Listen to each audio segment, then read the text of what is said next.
السلام علیکم ورحمۃ اللہ وبرکاتہ۔ الحمدللہ رب العالمین وبہ نستعین والصلاة والسلام علی سید الانبیاء والمرسلین وعلی آلہ وصحبہ اجمعین وبعد۔ باب العلم انواریہ ایجوکیشنل سوسائٹی اور جامعہ انواریہ حیدرآباد انڈیا کے زیر اہتمام مشکات المصابیح کے دروس کا سلسلہ جاری ہے۔ آج درس نمبر 3 ہے۔ اللہ رب العزت ان دروس کو اپنی بارگاہ میں قبول فرمائیں اور خلق خدا کے لیے نفع بخش بنائیں۔ آئیے ہم مشکات المصابیح کے حدیث نمبر 15 پہ گفتگو کرتے ہیں۔ حدیث کا الفاظ ہے وعن سفیان بن عبد اللہ الثقفی قال قلت یا رسول اللہ قل لی فی الاسلام قولا لا اسأل عنه احدا بعدك وفی روایت غیرک قال قل آمنت باللہ ثم استقیم رواہ مسلم۔ حضرت سفیان بن عبداللہ ثقفی رحمہ اللہ سے روایت ہے، وہ کہتے ہیں کہ میں نے عرض کی اے اللہ کے رسول قل لی فی الاسلام قولا، ہمیں اسلام سے متعلق ایسی بات بتائیں کہ لا اسأل عنہ احدا بعدک، کہ میں پھر اس بات سے متعلق آپ کے علاوہ کسی اور سے نہ پوچھوں، پھر اس کے متعلق آپ کے بعد میں کسی سے نہ پوچھوں۔ وفی روایت میں، اور ایک روایت میں غیرکا کا لفظ ہے، یعنی بعدکا کے بجائے احدم بعدکا جو آپ نے پڑھا ہے نا، بعدکا کے بجائے غیرکا کا لفظ ہے، یعنی آپ کے علاوہ میں کسی اور سے نہ پوچھوں۔ پہلے کا ترجمہ کریں گے میں آپ کے بعد کسی اور سے اس متعلق نہ پوچھوں گا، اور غیرکا کے اگر لفظ لائیں گے تو اس کا ترجمہ یہ ہوگا کہ آپ کے علاوہ میں کسی سے اس بارے میں سوال نہ کروں گا۔ قال، تو آپ نے فرمایا قل آمنت باللہ ثم استقیم، آپ نے فرمایا یہ کہو کہ میں اللہ پر ایمان لایا ثم استقیم، پھر اس پر استقامت اختیار کرو، ڈٹ جاؤ۔ اس حدیث کی روایت امام مسلم نے کی ہے۔ اس حدیث کے راوی حضرت سفیان بن عبداللہ الثقفی ہیں۔ آپ کا پورا نام سفیان ابن عبداللہ ابن ربیعہ ہے، آپ کی کنیت ابو عمرو ہے، اور قبیلہ بنی ثقف سے آپ کا تعلق ہے، بنی ثقیف سے آپ کا تعلق ہے۔ اہل طائف میں سے ہیں، اور زمانہ فاروقی میں طائف کے حاکم بھی رہے۔ آپ سے کل 5 حدیثیں مروی ہیں، اور کتابوں میں منقول ہے کہ آپ بڑے متقی اور عابد و زاہد شخص تھے۔ اس حدیث میں جو پوچھنے والے نے پوچھا کہ مجھے اسلام کے بارے میں ایسی بات بتائیں کہ پھر میں آپ کے بعد کسی سے اس کے متعلق سوال نہ کروں گا، ٹھیک ہے؟ تو نبی دو عالم صلی اللہ تعالی وسلم نے اس کے جواب میں کیا ارشاد فرمایا؟ قل آمنت باللہ ثم استقیم، یہ کہو کہ میں اللہ پر ایمان لایا اور اسی پر ڈٹ جاؤ۔ تو اس کا مطلب یہ سمجھ میں آتا ہے کہ صرف اللہ پر ایمان لانا کافی ہے، اور دیگر چیزیں جو ہے رسالت اور جنت، دوزخ، نماز، روزے، حج و زکوٰۃ، اس پر ایمان لانا ضروری نہیں ہے۔ ایک سمجھ میں آتا ہے بظاہر اس حدیث پاک سے، لیکن ایسا نہیں ہے۔ آمنت باللہ یعنی اللہ پر ایمان لانا، اس سے مراد یہ ہے سارے عقائد اسلامیہ کا ماننا ہے۔ صرف اللہ پر ایمان لانے کا مطلب یہ نہیں ہے کہ صرف اللہ ہی کو مانا جائے۔ آمنت باللہ کا مطلب صرف یہ نہیں ہے کہ صرف اللہ کو مانا جائے، بلکہ مراد سارے عقائد اسلامیہ کو ماننا ہے۔ لہٰذا اس میں توحید، رسالت، حشر و نشر، ملائکہ، جنت، دوزخ، سب پر ایمان لانا اس میں شامل ہے۔ اس کو مثال کے طور پہ یوں سمجھیں کہ جیسے کسی کو اپنا باپ مان کر اس کے سارے اہل قرابت کو اپنا عزیز ماننا پڑتا ہے، یعنی اس کا باپ ہمارا دادا ہے، اس کی اولاد ہمارے بھائی بہن ہیں، اس کے بھائی ہمارے چچا ہیں، ہوتا ہے کہ نہیں؟ تو باپ کو جیسے آپ نے مان لیا ہمارے باپ ہیں، تو پھر اس کے قرابت داروں کو بھی آپ کو ماننا پڑے گا کہ یہ آپ کے چچا ہیں، آپ کے دادا ہیں، آپ کے بھائی ہیں، آپ کے بہن ہیں، وغیرہ وغیرہ۔ اسی طریقے سے جو ہے اعمال اسلامیہ ہے کہ آپ اگر اللہ کو مانیں گے تو اس کے جو لوازمات ہیں، رسالت، توحید، رسالت، حشر و نشر، ملائکہ، جنت وغیرہ، سب کو ماننا لازم اور ضروری ہوگا۔ ایسا نہیں کہ صرف اللہ کو مان لیں اور رسالت کو چھوڑ دیں، تو پھر آمنت باللہ کا صحیح مفہوم ادا نہیں ہو سکتا۔ اس کے بعد دیکھیں استقامت کا لفظ نبی دو عالم صلی اللہ علیہ وسلم نے ارشاد فرمایا، یہ استقامت بہت بڑی چیز ہے۔ صوفیہ کہتے ہیں کہ الاستقامت هو الکرامہ، استقامت ہی دراصل کرامت ہے، یہ بہت بڑی دولت ہے جسے استقامت نصیب ہو جائے۔ یہی وجہ ہے کہ آپ دیکھیں مشائخ، صوفیہ اور سلف صالحین کی زندگی استقامت سے خالی نہیں ملیں گی آپ کو. یعنی ان کی زندگی میں اگر کچھ بہاریں آئی ہیں، جو نکھار آیا ہے اور تقرب اللہ کی جو صفت پیدا ہوئی ہے، جو مقام ملا ہے، وہ اس استقامت کی وجہ سے. بہت بڑی یہ دولت ہے. اس سے مراد سارے اعمال اسلامیہ جو بھی ہیں اس پر سختی اور پابندی سے عمل کیا جائے. تو گویا کہ یہ حدیث ایمان اور تقوی کی جامع ہے. آمنت باللہ، اس سے ایمان کا پتہ چلتا ہے، اور ثم استقم، اس سے تقوی کا پتہ چلتا ہے. اور ان دونوں پر جو عامل ہوگا بلا شبہ وہ یقیناً وہ جنتی ہوگا. اللہ رب العزت ارشاد فرماتا ہے ان الذین قالوا ربنا اللہ ثم استقاموا. یہ کلمات انتہائی جامع ہیں. ان کلمات کے اندر جو ہے ساری چیزیں شامل ہو گئی ہیں. بہت مختصر ہے، اس کو جوامع الکلم ہم کہہ سکتے ہیں. اب آ جائیں حدیث نمبر 16 پہ. یہ حضرت طلحہ بن عبید اللہ رضی اللہ تعالیٰ عنہما سے مروی ہے. حدیث کا الفاظ ہے وعن طلحہ بن عبید اللہ قال جاء رجل الى رسول اللہ صلی اللہ علیہ وسلم من اہل نجد ثائر الرأس نسمع دبی صوته ولا نفقه ما يقول حتى دنا من رسول الله صلى الله عليه وسلم فإذا هو يسأل عن الإسلام فقال رسول الله صلى الله عليه وسلم 5 صلوات في اليوم والليلة فقال هل علي غيرهن؟ فقال لا إلا أن تطوع. قال رسول الله صلى الله عليه وسلم وصيام شهر رمضان. قال هل علي غيره؟ قال لا إلا أن تطوع. قال وذكر له رسول الله صلى الله عليه وسلم الزكاة فقال هل علي غيرها؟ فقال لا إلا أن تطوع. قال فأدبر الرجل وهو يقول والله لا أزيد على هذا ولا أنقص منه. فقال رسول الله صلى الله عليه وسلم افلح الرجل ان صدق. متفق علیہ. حضرت طلحہ بن عبید اللہ رضی اللہ تعالیٰ عنہ سے مروی ہے. وہ کہتے ہیں کہ ایک شخص نبی دو عالم صلی اللہ تعالیٰ علیہ وسلم کی بارگاہ میں حاضر آیا جو اہل نجد سے تھا. وہ کہاں سے تھا؟ اہل نجد سے تعلق رکھتا تھا. ثائر الراس، اس کے بال بکھرے ہوئے تھے، پراگندہ تھے. اس حالت میں آیا کہ اس کے بال بکھرے ہوئے تھے، پراگندہ بال تھے. صحابی رسول کہتے ہیں کہ نسمع دویہ صوتہ، کہ ہم اس کی آواز کی گنگناہٹ کو سنتے تھے. ولا نفقہ ما یقول، لیکن یہ نہیں سمجھ پاتے تھے کہ وہ کیا کہہ رہا ہے. حتی دنا من رسول اللہ صلی اللہ علیہ وسلم، وہ نبی دو عالم صلی اللہ علیہ وسلم کے قریب ہو گیا. فاذا هو يسأل عن الاسلام، تو پھر وہ اسلام سے متعلق پوچھنے لگا. فقال رسول اللہ صلی اللہ علیہ وسلم، تو نبی دو عالم صلی اللہ علیہ وسلم نے ارشاد فرمایا 5 صلوات فی اليوم واللیلہ. اسلام یہ ہے کہ رات و دن میں 5 وقت کی نماز ادا کی جائے. فقال، اس شخص نے عرض کیا هل علی غیرہن، کیا اس کے علاوہ بھی مجھ پر کچھ فرض ہیں، یعنی ان 5 نمازوں کے علاوہ بھی کچھ فرض ہیں. فقال، تو نبی دو عالم نے ارشاد فرمایا لا، نہیں، الا ان تطوع، مگر یہ ہے کہ تم نفل نماز پڑھو تو زیادہ بہتر ہے. سنت مؤکدہ، غیر مؤکدہ، سمجھے، وغیرہ وغیرہ سب پڑھو تو زیادہ بہتر ہے.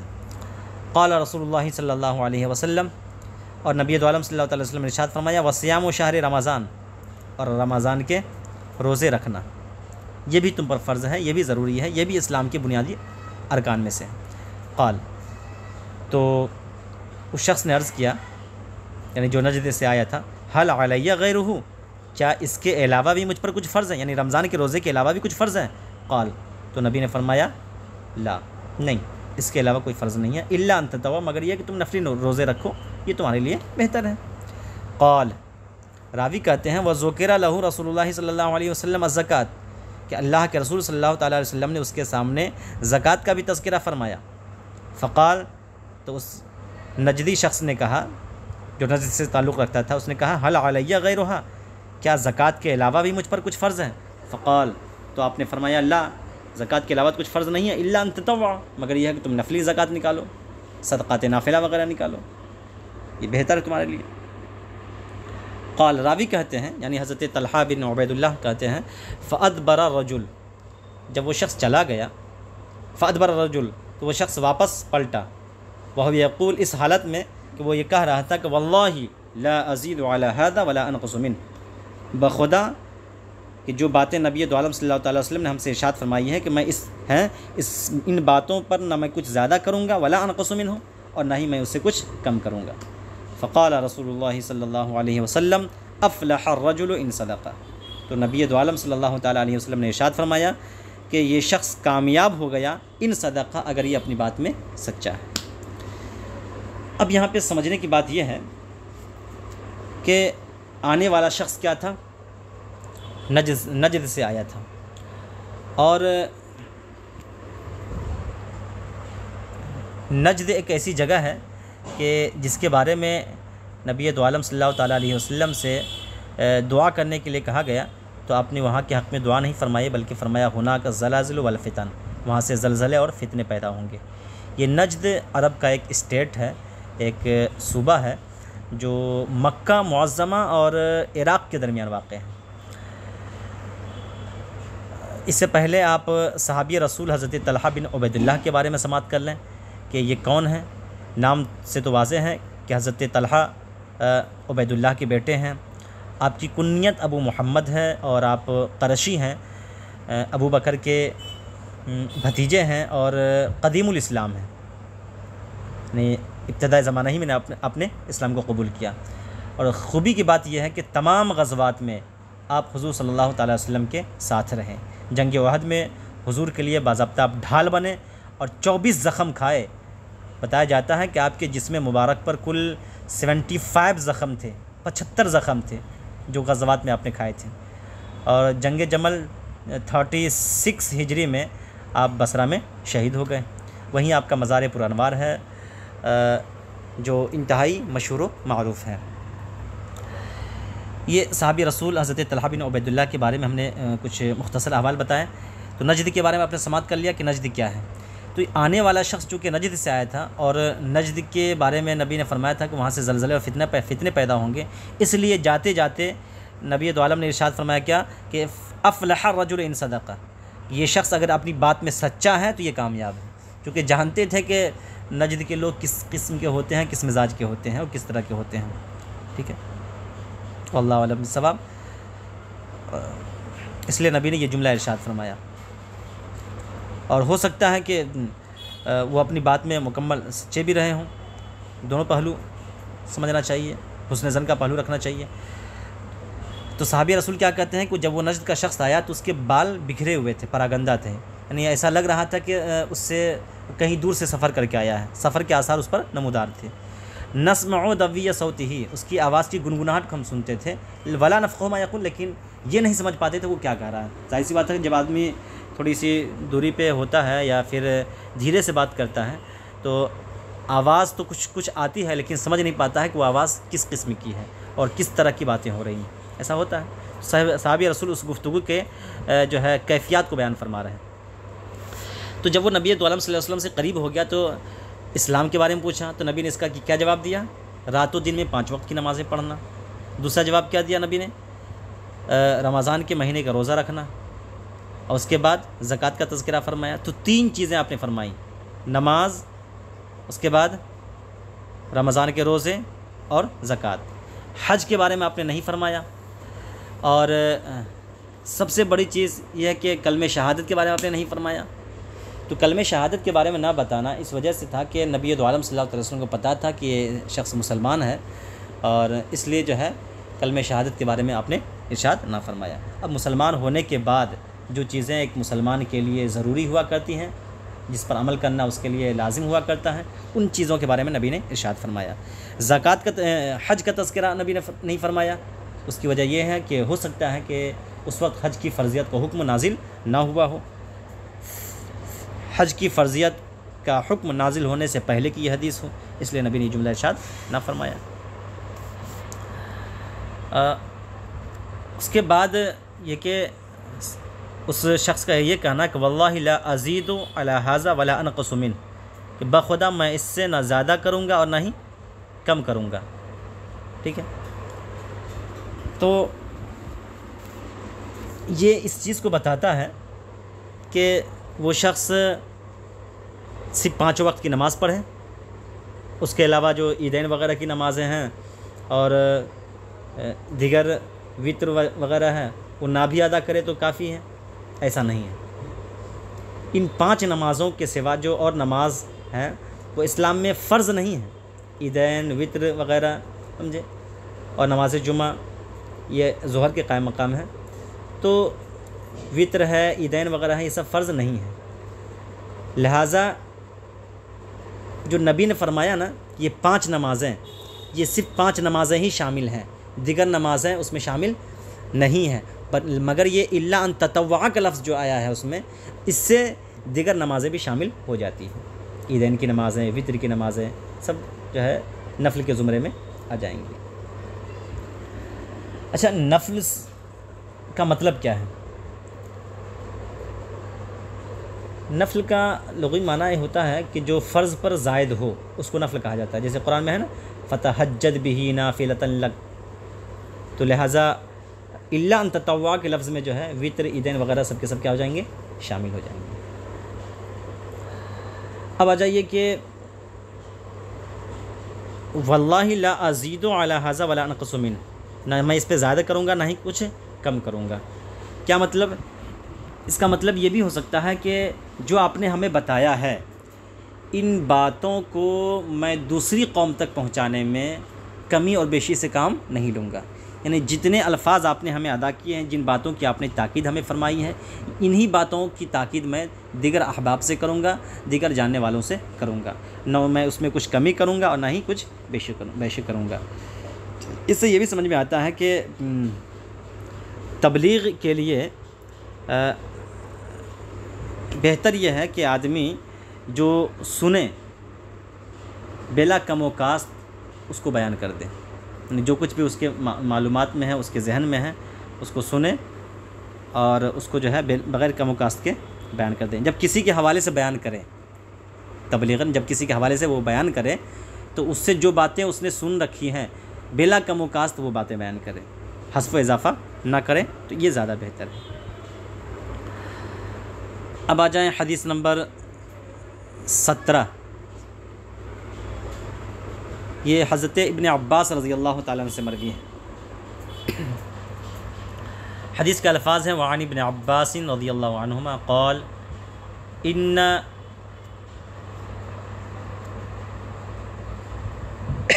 ان وفد عبد القیس لما اتوا النبی صلی اللہ علیہ وسلم قال رسول اللہ صلی اللہ علیہ وسلم من القوم او من الوفد قالوا ربیعہ قال مرحبا بالقوم او بالوفد غیر خزایا ولا ندامہ۔ ترجمہ سماعت کر لیں اتنے ہی میں۔ حضرت ابن عباس رضی اللہ عنہما سے مروی ہے، وہ کہتے ہیں کہ عبد القیس کا ایک وفد، یعنی وفد عبد القیس کا ایک وفد جب نبی دو عالم صلی اللہ تعالیٰ علیہ وسلم کی بارگاہ میں حاضر آیا تو نبی دو عالم صلی اللہ تعالیٰ علیہ وسلم نے ارشاد فرمایا من القوم، تم لوگ کس قوم سے تعلق رکھتے ہو، اور من الوفد، یا کس وفد سے تمہارا تعلق ہے۔ قالو، ان لوگوں نے کہا ربیعہ، یعنی قبیلہ ربیعہ سے، قوم ربیعہ سے ہمارا تعلق ہے۔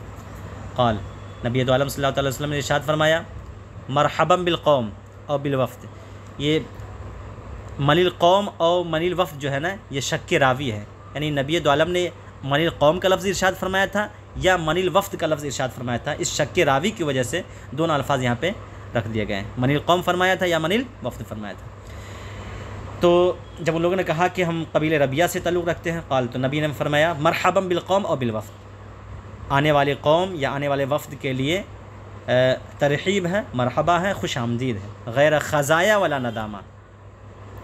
غیر خزایا ولا ندامہ کا مطلب یہ ہے کہ تم نہ رسوا ہوئے اور نہ شرمندہ ہوئے، خزایا خزیون سیاح نہ رسوا ہوئے، ولا ندامہ ندامہ سیاح نہ ہی شرمندہ ہوئے۔ کیا مطلب؟ یعنی تمہارا آمنا خوش آمدید ہو، تمہارا آنا خوش آمدید ہو۔ جیسے کہ دیکھ لیں آپ نیچے لکھا ہوا ترجمہ کہ ندامہ جمع ندمان بمعنی نادم والمعنی ما کانوا بالاتیان الینا خاسرین خائبین، یعنی تم لوگ ہمارے پاس ذلیل رسوا ہو کر کے نہیں آئے بلکہ خوش اور خرم ہو کر کے آئے۔ تمہارا آنا ہمارے لیے صد مرحبا۔ قالوا، ان لوگوں نے عرض کیا یا رسول اللہ انا لا نستطيع ان نأتيك الا في الشهر الحرام، اے اللہ کے رسول ہم آپ کے پاس شہر حرام ہی میں آنے کی طاقت و قوت رکھتے ہیں، یعنی ہم آپ کے پاس جب آ سکتے ہیں تو وہ صرف حرمت والے مہینے ہی میں آ سکتے ہیں۔ حرمت والے مہینے 4 ہوا کرتے تھے، رجب، ذوالقعدہ، ذی الحجہ اور محرم۔ رجب، ذوالقعدہ، ذی الحجہ اور محرم، یہ 4 مہینے حرمت والے مہینے کہے جاتے تھے، یعنی ان 4 مہینوں میں جنگ کرنا حرام تھا، اور ان 4 مہینے کا احترام کفار و مشرکین بھی کیا کرتے تھے، مسلمان بھی کیا کرتے تھے۔ قدیم زمانے میں، اس زمانے میں جو ہے ان مہینوں کا قدر و احترام کرتے تھے، اس میں کوئی جنگ و جدال نہیں کیا کرتے تھے۔ تو جب جنگ و جدال نہیں کیا کرتے تھے تو پھر ان 4 مہینوں میں کہیں بھی جانا، سفر کرنا بالکل امن اور شانتی کا گہوارہ ہوا کرتا تھا، اس میں کوئی دقت نہیں ہوا کرتی تھی، کیونکہ لوگ جنگ نہیں کرتے تھے، کسی کو ستاتے بھی نہیں تھے، اس لیے کھلے عام لوگ سفر کرتے تھے بغیر کسی جھجک کے، بغیر کسی خوف و ڈر کے۔ لیکن بعد میں پھر جو ہے اس کی حرمت منسوخ ہو گئی، اب سارے مہینے بالکل اکول ہو گئے، برابر ہو گئے۔ ایسا نہیں کہ کچھ مہینے حرمت والے ہیں کچھ مہینے بغیر حرمت والے، ایسا نہیں، سارے مہینے بالکل اکول ہو گئے۔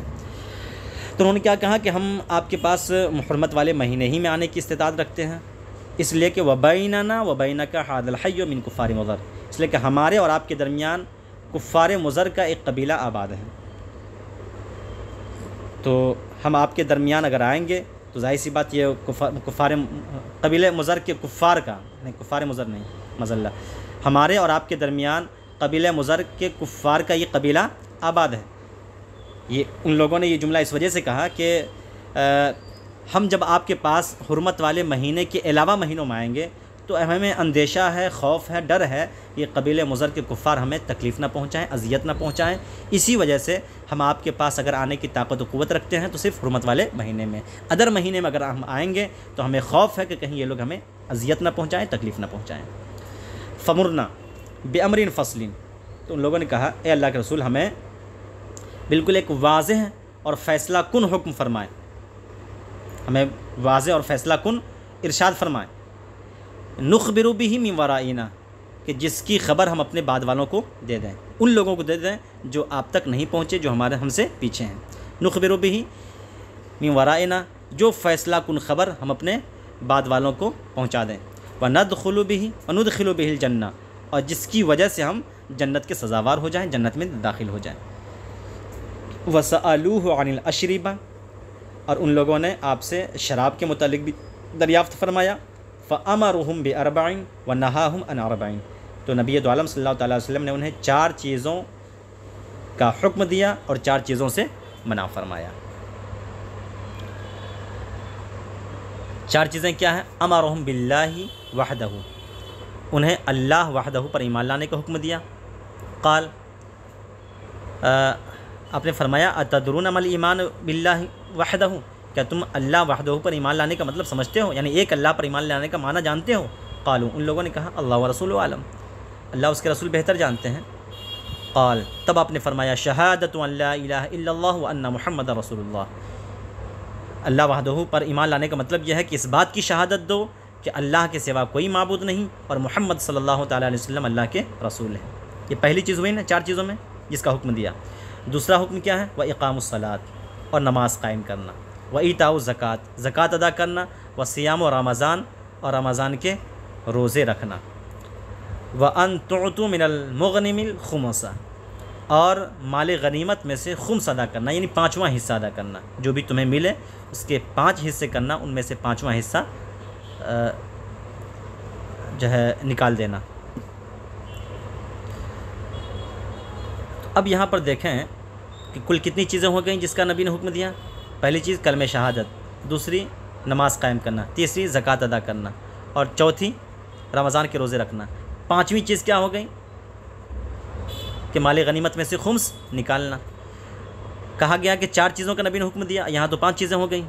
کہہ رہے ہیں کہ وہ 5 چیزیں نہیں بلکہ 4 ہی چیزیں ہیں، اس لیے کہ وَإِن تُعْطُوا مِنَ الْمُغْنِمِ الْخُمُسِ میں جو ہے یہ زکوٰۃ کی یہ وضاحت ہے۔ زکوٰۃ ادا کرنا، تو کتنی زکوٰۃ ادا کرنا، تو اس کی جو ہے نبی نے وضاحت کر دی کہ خمس تم کو نکالنا ہے مال غنیمت میں سے، ٹھیک ہے؟ تو یہ زکوٰۃ ہی کے ضمن میں شامل ہے، الگ سے نہیں ہے۔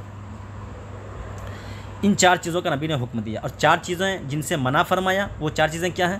وَنَهَاهُمْ عَنْ أَرْبَعٍ، اور 4 چیزوں سے منع فرمایا، عَنِ الْحَنْتُمْ، حنتم سے، وَالدُّبَّ، اور دبا سے، والنقیر، نقیر سے، والمزفت، اور مزفت سے۔ یہ 4 کیا ہیں؟ یہ 4 شراب کے برتن ہیں۔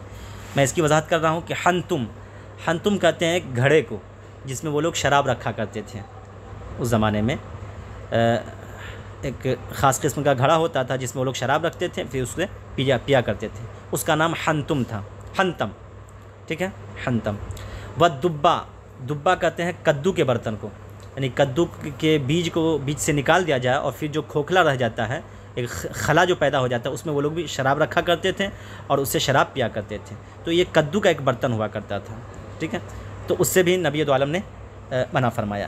والنقیر، اور نقیر کہتے ہیں یہ درخت کے جڑ کو، یعنی درخت کے جڑ کو بھی وہ لوگ کھوکھلا کر کے اس میں شراب رکھا کرتے تھے اور پھر اس سے پیا کرتے تھے۔ اس کے بعد ہے لفظ مزفت کا۔ مزفت کا معنی ہوتا ہے تارکل۔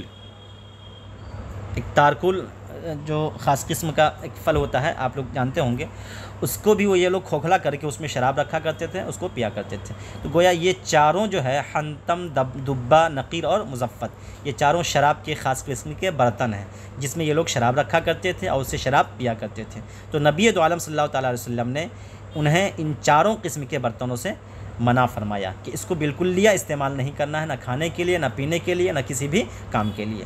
اس میں مصلحت یہ تھی کہ چونکہ اس وقت شراب کی حرمت کا نزول ہوا تھا اور شراب کو حرام قرار دے دیا گیا تھا، اگر یہ حضرات ان 4 برتنوں میں جو ہے کھاتے پیتے یا دیگر حلال چیزیں بھی کھاتے تو انہیں شراب کی یاد تازہ ہوتی، شراب کا ایک خیال پیدا ہوتا۔ تو شراب کا خیال بھی پیدا نہ ہو، شراب کا ایک وسوسہ بھی ذہن میں نہ آئے، اس سے بچنے کے لیے نبی دو عالم نے ان 4 قسم کے برتنوں سے بھی منع فرما دیا کہ ان برتنوں کو استعمال ہی نہ کیا کرو کہ تمہیں شراب کی یاد تازہ ہو۔ پھر بعد میں چونکہ لوگ مستحکم ہو گئے اور بالکلیہ انہوں نے ترک کر دیا، پھر اس کے بعد سے یہ حرمت کیا ہو گئی؟ ختم ہو گئی۔ وقال، اور نبی نے فرمایا احفظوہن واخبروا بہن من ورائکم، اور نبی دو عالم صلی اللہ تعالیٰ وسلم نے ارشاد فرمایا کہ تم ان 8 چیزوں کو، یعنی جس 4 چیزیں جو امر سے تعلق ہیں اور 4 چیزیں جو منع سے متعلق ہیں، نبی نے فرمایا ان تمام چیزوں کو محفوظ کر لو، واخبروا بہن من ورائکم، اور اپنی بعد والی قوم کو اس کی اطلاع دے دو، اس کی خبر دے دو۔ متفق علیہ، اس حدیث کی روایت امام بخاری اور امام مسلم نے بھی کی ہے، وَلَفْظُهُ لِلْبُخَارِی، یہ جو الفاظ ہیں بخاری کے الفاظ ہیں۔ اب یہاں پہ آپ دیکھ لیں، اس حدیث کے راوی حضرت ابن عباس ہیں رضی اللہ تعالیٰ عنہما۔ آپ کا پورا نام عبداللہ ابن عباس بن عبد المطلب ہے، آپ حضور کے چچا زاد بھائی ہیں، اور آپ کی والدہ لبابہ بنت حارث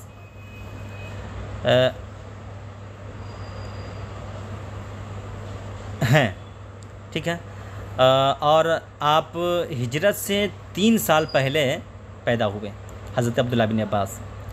جب آپ 13 سال کے تھے تو حضور صلی اللہ تعالیٰ وسلم جہان فانی سے رحلت فرما گئے۔ آپ کا لقب حبر امت ہے، یعنی امت اسلامیہ کے بڑے عالم، تفسیر قرآن کے آپ امام ہیں، اور آخری عمر میں آپ نابینا ہو گئے تھے، اور 68 ہجری میں آپ طائف کے مقام پر آپ کا وصال ہوا، اور 71 کی ایج آپ نے پائی، اور آج بھی آپ کا مزار مبارک طائف میں موجود ہے۔ اب اس حدیث میں وفد کا ایک لفظ آیا ہے۔ وفد کا مطلب کیا ہوتا ہے؟ دیکھیں، وفد جو ہے قوم کے ان نمائندوں کو کہا جاتا ہے جو اپنی قوم کی طرف سے سلطان یا امیر کی خدمت میں کچھ پیام سلام لے کر کے حاضر ہوں، ان کو وفد کہا جاتا ہے۔ یا ان بادشاہ اسلام کی طرف سے وہ عہد وفاداری کریں، جی۔ تو یہ جو وفد آیا تھا نبی دو عالم کی بارگاہ میں، یہ کل 14 حضرات تھے جو قبیلہ عبد القیس سے تعلق رکھتے تھے، ٹھیک ہے۔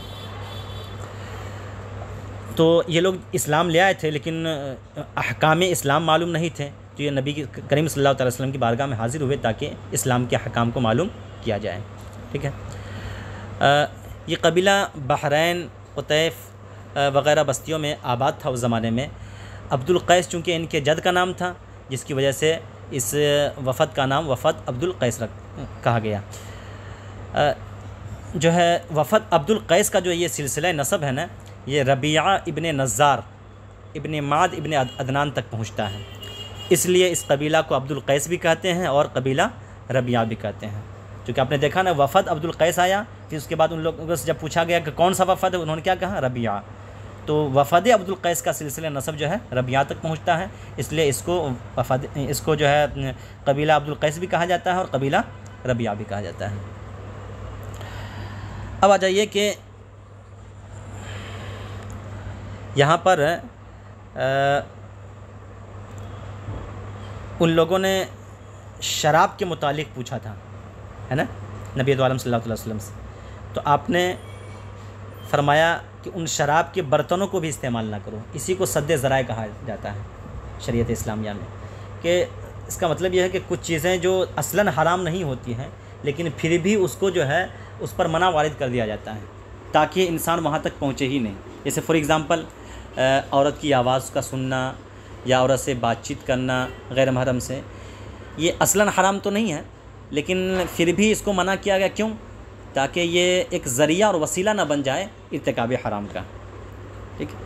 اس وجہ سے نبی عالم صلی اللہ علیہ وسلم نے شراب کے برتنوں کو بھی استعمال کرنے سے منع فرما دیا تھا، تاکہ نہ برتنوں کو استعمال کرے اور نہ ہی شراب کی یاد تازہ ہو اور نہ شراب تک وہ پہنچے۔ اس کے بعد اس بندے کا نبی عالم کا یہ فرمانا کہ ان تمام باتوں کو اس زبانی یاد کر لو اور اپنے بعد والوں کو اس کی اطلاع دو۔ اس سے یہ سمجھ میں آتا ہے کہ آدمی جتنی باتیں جانے، جن باتوں کا اسے علم ہو، وہ باتیں لوگوں تک پہنچا سکتا ہے۔ یعنی مبلغ کے لیے ضروری نہیں کہ وہ عالم ہو، بلفظ دیگر ہم یوں کہہ سکتے ہیں، مبلغ کے لیے ضروری نہیں کہ وہ عالم ہو، بلکہ جن باتوں کا اسے علم ہے شریعت کے حوالے سے، طریقت کے حوالے سے، سمجھے، اسرار شریعت کے حوالے سے جن باتوں کا اسے علم ہے، وہ باتیں وہ دوسروں تک پہنچا سکتا ہے۔ نبی عالم صلی اللہ علیہ وسلم کی حدیث ہے نا، بلغوا عنی ولو آیا، میری طرف سے جو ہے تبلیغ کیا کرو، میری باتیں پہنچایا کرو اگرچہ ایک ہی آیت کیوں نہ ہو۔ تو ضروری نہیں تبلیغ کے لیے کہ انسان عالم ہو، بلکہ جتنی باتوں کا وہ جانکار ہے وہ دوسروں تک پہنچا سکتا ہے۔ اسی لیے نبی نے فرمایا کہ ان باتوں کو یاد کر لو اور اسے دوسروں تک بھی پہنچاؤ۔ اس حدیث کی روایت امام بخاری اور امام مسلم دونوں حضرات نے کی ہے۔